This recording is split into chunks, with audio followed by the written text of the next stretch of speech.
Au menu de l'actu ce lundi 15 mai, Honda présente 3 SUV, le bonus écologique pourrait favoriser l'Europe, belle performance pour Johann Zarco lors du 1000e GP moto, et l'AC Cobra revient. Allez, c'est parti pour ton Automoto Express.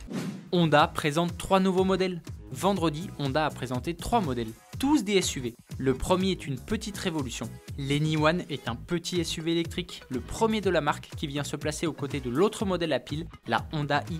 Il repose sur un tout nouveau châssis dédié aux véhicules électriques. L'Anyone dispose d'un moteur de 204 chevaux sur l'essieu avant et il revendique 412 km d'autonomie. La seconde nouveauté est le ZR-V, un tout nouveau SUV qui repose sur la plateforme de la Civic et se positionne dans la gamme entre le petit HR-V et le grand CR-V. Il embarque la motorisation hybride simple de 184 chevaux de la Civic IHEV. Et la troisième nouveauté dévoilée par Honda est la 6e génération du CR-V et lui aussi a droit à son lot de nouveautés. Pour la première fois en Europe, il sera proposé avec un bloc hybride rechargeable. Avec cette motorisation, le SUV nippon pourra parcourir jusqu'à 82 km en tout électrique. Sinon, le bloc hybride simple sera aussi proposé et dans les deux cas, le CR-V disposera de 184 chevaux. Pour le reste, le style évolue en douceur. Cette nouvelle génération de CR-V met l'accent sur la sécurité avec une batterie de nouveaux systèmes d'aide à la conduite. Honda n'a pas encore dévoilé les tarifs de ces 3 nouveaux modèles.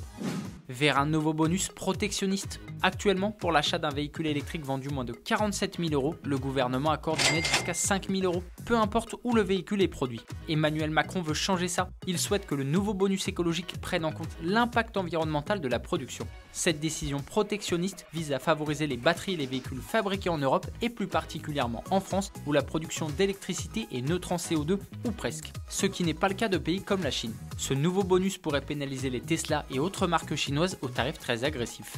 C'est le sujet de la question du jour. Penses-tu que réserver ce nouveau bonus écologique aux voitures produites en Europe soit une bonne chose? J'attends ta réponse dans les commentaires.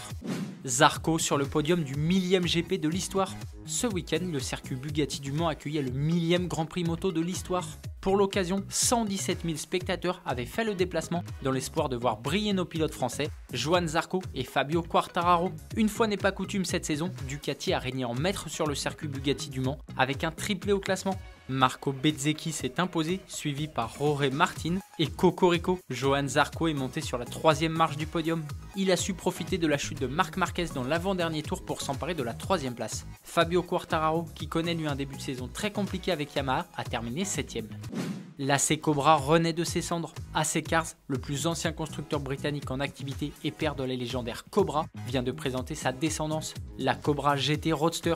Ce magnifique resto-mode reprend tous les codes stylistiques de la Cobra originelle, produite dans les années 60. Sous son capot, pas de moteur électrique. La Cobra reste fidèle au V8, un V8 qui développe pas moins de 663 chevaux, indompté avec une boîte mécanique. Cette cavalerie aura moins d'1,5 tonne à emmener grâce à un châssis conçu entièrement en aluminium.